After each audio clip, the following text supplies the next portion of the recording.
Just a very quick little background of what we're doing here today. Me and my son Eagle Eyes were at this German WW2 gun position on the Atlantic Wall. We're going to explore that. There are some absolutely fantastic and iconic type of gun locations here, and we just wanted to share that with you, and I think you're going to enjoy this. It's a very beautiful spot, and the features there are well worth looking into. If you want to help us out to reach more people, we are doing a little experiment now. We're going to see if we can get the YouTube algorithm to work better with us. So if you watch the video in full length without skipping, that's going to help us out tremendously. If you want to watch more of our videos, be our guest. But let's go out and find this beautiful place and hope you enjoy it. Welcome to the History Hunter. Welcome to our small adventures with the World War II time frame. It is History Hunter and Eagle Eyes. We are on the Atlantic Wall fortification line. Hitler decided to build tens of thousands of structures during the coastline from the top of Scandinavia to the bottom of France. And we are here to share some incredible features at a German World War II coastal fortress.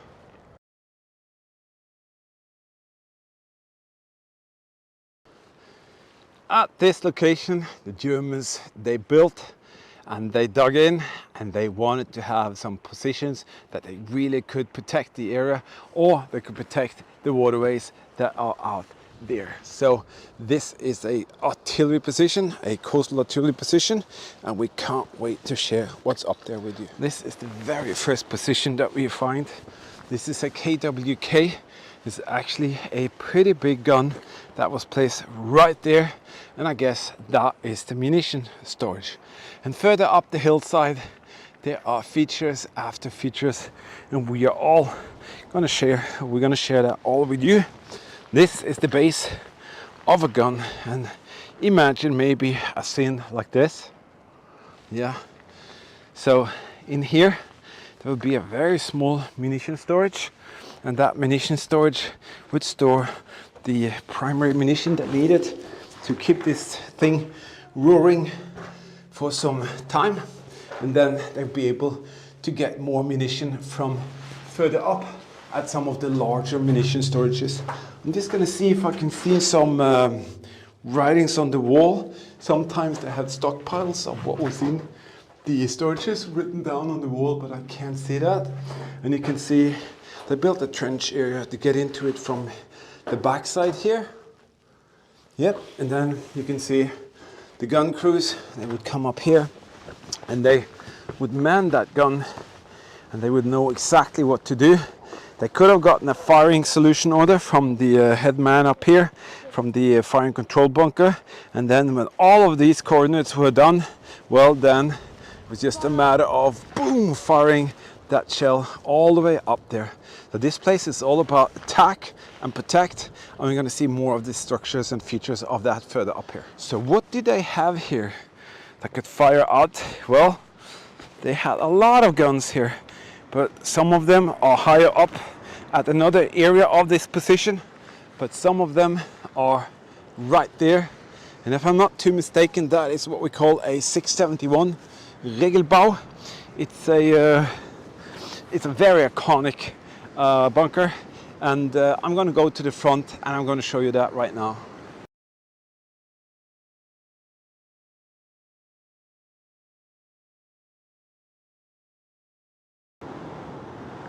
This is the view that you're used to see. This is the gun bunker, and I just wanted to get in front of it so you can see it, but it's pretty steep here. So I think we're gonna check out the second one over there, which is easier. But you can see the characteristic front piece of it. Very typical. You could see that in all the war movies of the D-Day or Calais or all of that. But this is a completely different location, and I'm just loving this. See that concrete piece there? That's been catapulted upwards, because when the waves are really going in here for the kill in the autumn, they will come up 7, 8, 10 meters here, and they will just destroy this concrete piece here. So this is basically the typical front of such a position, and this is where the gun base was, right there. And this one is flooded, so not too much to see, But there's a munition storage on this side, there's a munition storage on this side, and this is where they could hoist the gun in place by that hook. And there's the base, and it's filled with such ugly smelling stuff. But let's have a look at it from the backside, and we can see a little bit more of the design and what's here.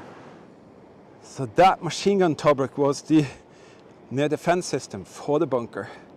The bunker and the crew for the guns were there, and you can see in the back it's blasted into the rock side, and there are one opening there which goes into the machine gun turret. All of these are to attach the camouflage canvas on top. You can see how steep that staircase is.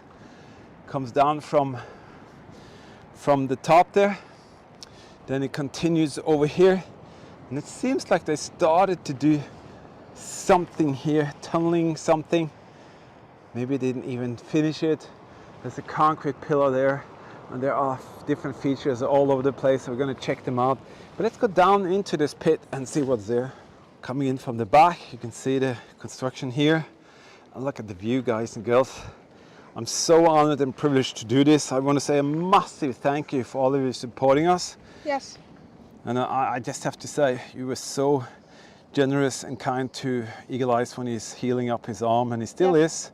So, you want to say something, by the way? Hello, thank you for being here. He's so eager, but we've been out for so many hours today. But nevertheless, what an amazing position. You can imagine being here on a good summer holiday or summer day.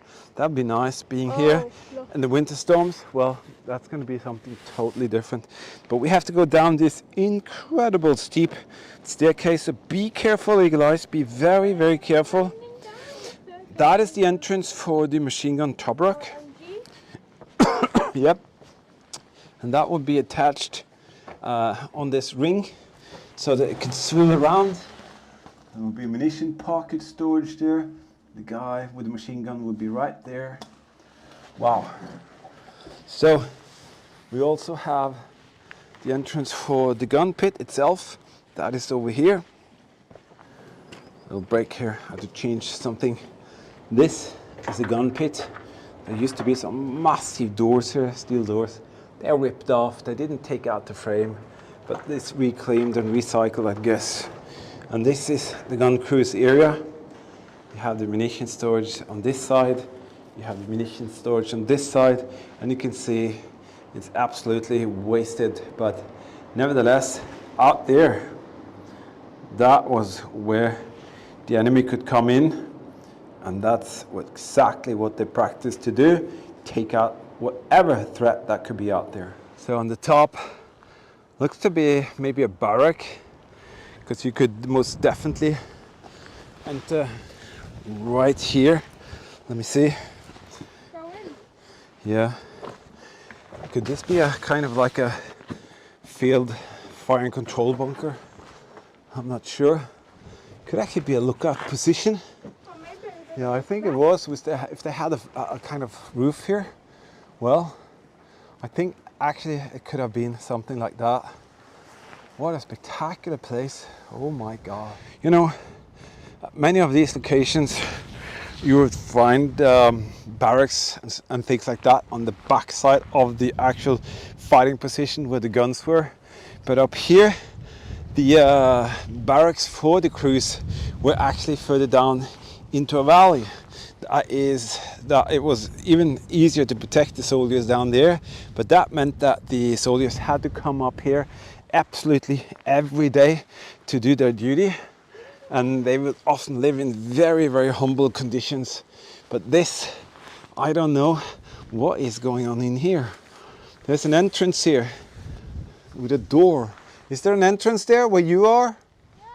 Because there are these bastard nettles that will really get you. So there's a room here, maybe for storage. And Eagle Eye says there is actually, so this is actually some kind of, let me see, that's a window actually. And this is a window to this accommodation on the top here. This is where the soldiers would stay for some period of time, and then they would change their schedules to kind of be here for so and so long time, and after that they will be exchanged with another crew. They will go down to the camp, stay there and do other things. You can see that the bunker oven was in this area here behind that pillar. So this is the place where the German crew would stay, and you can see the Wellblech, that means metal half pipe on the top. There are probably 2 of them, yeah. And they used that to create the arch and then put rocks and stuff on top of that. Wow, what an amazing place. We are going down to the second gun bunker. Also, there's a third. And I have to say, I feel so privileged to be able to do this. And I want to say a massive thank you to all of you watching, subscribing, commenting. Maybe you're giving us a thumbs up or heart. And if you kind of want to help us out to put a few cents on the gas tank, we have this super thanks feature here. Yeah, that enables us to go out even more. And if you think it's worth it to have views like this and to see the amazing things that we experience, well, be our guest and help us out in any way you want. All right, here is the second gun position. It's the same, I think it's called a 671 casemate. Well, at least that's what I say. And here you can most definitely see machine gun Tobruk. Let me get you in there. Machine gun Tobruk right there. There's a staircase coming in from the side. Let's see if we can get into the front of this one and show it a little bit better than the other one, because that was very steep. This one is beautiful. Let's hope that it's not that moist inside. Wow, you can see the camouflage canvas hooks there on the top there, but also this metal webbing here. Be careful, guys. This metal webbing here is so rarely at positions like this, but it's everywhere here. And you can see here, this has just snapped. That was over the bunker, and all of this protected the crews because they had the camouflage canvas on top. It will be almost impossible to see these structures. There's another cutout. Oh, look at that. One of the drill bits are still there. See that? Maybe it broke and is rusted, and you can see it actually got stuck right there. That's like a moment frozen in time when the German work was done here. And let's see. Yeah, let's go and have a look. Oh, this is not wet, so that is cool. And Anybody home? yeah, it's dry. What is in here? Is that another room? Huge ventilations or whatever. I'm just gonna see. There are some original wood pieces here as well. Let's check out this munition storage.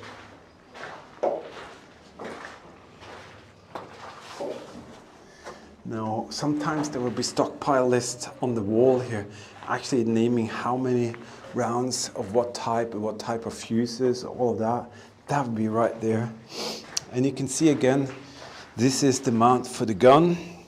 And you realize he's sitting right at the position where the barrel would have pointed. And this is the direction that the crew would fire this gun. Wow, it is spectacular, to be honest, absolutely spectacular. But just imagine when the hectic wave activity and the wind and the hurricanes would come in here, that's a totally different story. Let's go down to the third bunker there and check it out. I couldn't resist, I needed to show you this. This is the best picture I can do, but it really tells the story. Once upon a time, the Germans were here on the Atlantic Wall. They meant business, serious business, and this is the result. And I guess this thing will stay here for hundreds and hundreds of years. And that's a good thing, actually, that you can actually see them, learn from them, and then in that manner, maybe we can prevent something like this to happen again. I don't know, but I feel very honored and privileged to be able to share moments like this with you. So thank you for being here. Here's the last one. What's going on here? See that a lot of the concrete has kind of deteriorated. Can you see that? That is most likely salt that is working. It's in very bad condition actually compared to the others. And you can see again staircase coming down, and yeah, concrete is just kind of dissolving. It's probably the salt that is working here, and it's kind of forcing the concrete to just dissolve. And you can see another drill bit stuck right there, and it seems like they used the drill bit actually to put the camouflage canvas webbing on top. And just to see that is pretty amazing, because that is normally gone, absolutely gone. And you have the machine gun Tobruk. I think we're gonna go down and check it out as well. I can't help imagining Franz and Wilhelm and Helmut running down here, ready to fight for their lives. Maybe Franz was manning this machine gun Tobruk. Maybe Wilhelm was one of those guys who knew exactly what to do when the firing solution came. And maybe Frank knew exactly when to pull that cord to make this gun go boom. Yeah, this is really, really left to rot. And as I said, look at that, the staircase is gone. And I guess that is again what happens in this very, very corrosive environment. These are original material that are still here. Yeah. But it doesn't even seem like, you know, I don't think there was ever a gun here, because this is scaffolding to make this stuff. Or is it shelves? I think it's actually shelves. And they had munition. Whoa, I've never seen this before then. These are shelves to put the munition on so they won't lay on the ground. I thought they never kind of finished it, but you can see that? That's shelves. I didn't see that, I've never seen that before.